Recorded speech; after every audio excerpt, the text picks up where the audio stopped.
Hey guys, Luke with Lacrosse here, and welcome to my special feature for my Week 3 Game of the Week, which featured Loyola, who's now going to be ranked number 1, unless something crazy happens and they just don't get put up there for some reason, at probably now unranked Johns Hopkins. So a really good game, a lot of interesting things occurred this game, so let's get into it.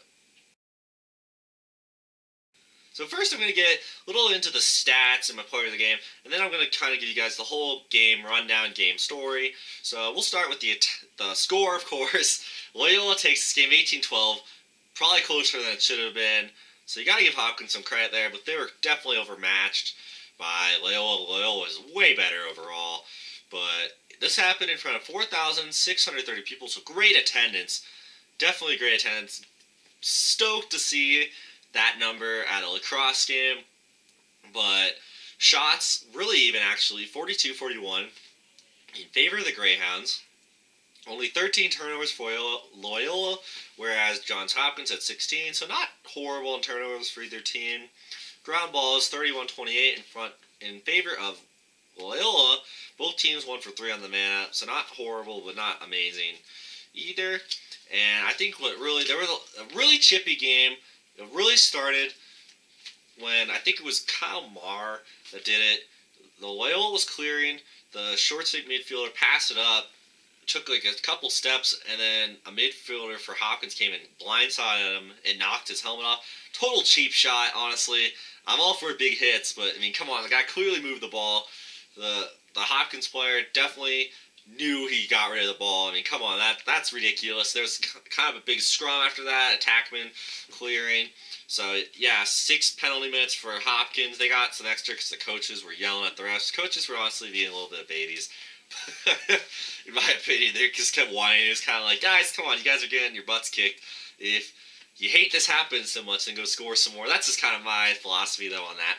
4 minutes in penalties for Loyola. I think one of those definitely coming off that big scrum. It came to Pat Spencer. He came and said something, but really can't blame him, just stepping up, standing up for his guy.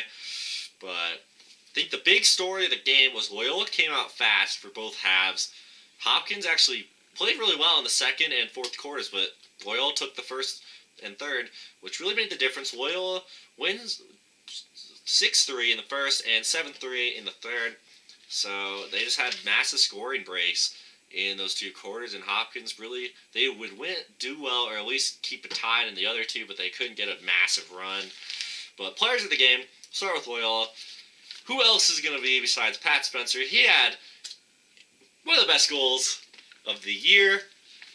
He did like a little fake, and the Hopkins guy totally bit it, the deep hole, and he just fell. It was really funny. It was a great play.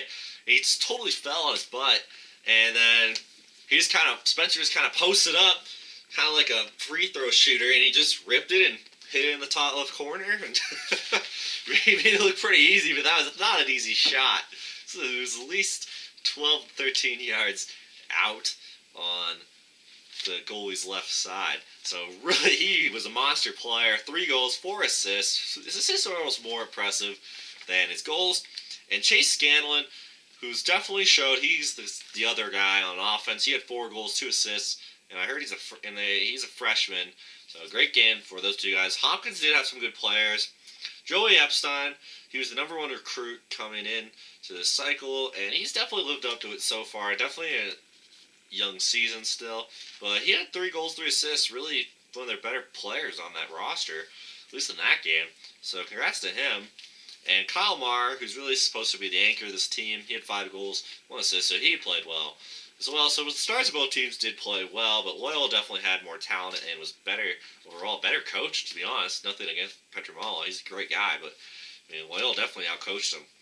But story of the game, yeah, Loyola came out firing all cylinders, took a 6-1 lead early. I mean, Hopkins just sloppy with the ball. They look more like that team that did not make the NCAA tournament than they do the Hopkins of when they made it to the Final Four championship weekend. Hopkins has not looked good. It's not going to get any easier for Hopkins. They play North Carolina next, who I think might actually be the best team in the ACC because they have not been upset by anyone and they've played really well. But yeah, Pat Spencer dominated early, got a lot of assists, great goals. Hopkins was allowing really bad well, not like bad passes, but it was bad that they were allowing skip passes to the defense, literally right through the middle. It wasn't even lobbed over the defense. It was literally just drilled through 3 pulls for 1 goal. It was an assist by Spencer. But the fact you're allowing that without tipping it was pretty bad, to be honest with you. Joey Epstein, he did play well, as I mentioned earlier. He had a great goal right before halftime, where it was a missed shot. He backs it up, takes it, and he just sprints at the net from X, and he gets around his guy and scores. Really good effort play from him, and kind of kept Hopkins a little bit in the game. But this game really got out of control. There were 3 penalties on Hopkins late. It was that cheap shot. I mean, they just kind of fell apart after that, I felt. They kind of lost composure, and Loyola really took advantage of that. So a lot of penalties, kind of the story of the game. But the other stories of the game, Pat Spencer, he is the man. He's probably the best offensive player in the country at the moment, at least. Unless Nanticoke plays better than he did against Syracuse. But yeah, Loyola, it's pretty obvious. They're number 1 in the country now. They definitely deserve it. They're going to be really tough for anyone to beat in the Patriot League. Hopkins, I don't know what to think of Hopkins. I mean, they're staring 0-3 in the face right now. So, I think they're missing some people more than what people thought. I remember I commented and said Hopkins shouldn't be ranked after that loss last week. And someone added me and said, no, it should be Duke that's not ranked. Well, Duke just beat Denver, and Hopkins just got their butt kicked at home, and Towson's basically a home game for them. So, I mean, it's just not looking good for Hopkins. The pressure's on. I'm going to say they lose to North Carolina next week, and say they do, they're 0-3. I mean, the pressure's going to be on for them to win the Big Ten, or at least make it to the Big Ten championship game. They got some leeway because of their name, but you can't bank on the name for everything. So, yeah, pretty bad effort by Hopkins. But, yes, Hopkins definitely misses some guys more than a lot of people thought. They definitely miss Tinney and Stanwyck. So it'll be interesting to see if they can step up. Loyola, congratulations on a massive road win, even though it's kind of a home game. But they're going to be number 1 in the country now. We'll see if they can hold it. They look to be one of the better teams in the country early on, though. So they definitely earned it. So that will conclude my analysis of this game.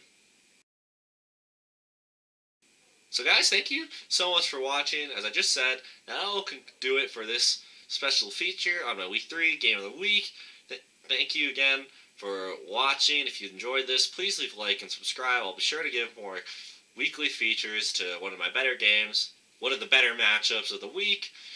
If you want more content like this, please feel free to follow me on Instagram or Twitter at logical_lacrosse. I also have a website where I'm posting written versions of my YouTube videos and giving other content, sort of like that, and analysis, all that jazz, at www.logicallacrosse.com. You can also Google me now, so that's really cool. I should show up at the top. If I'm not, then that just changed, because I was a couple minutes ago.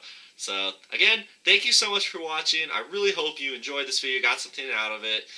But in the meantime, I hope you guys have a good rest of your day.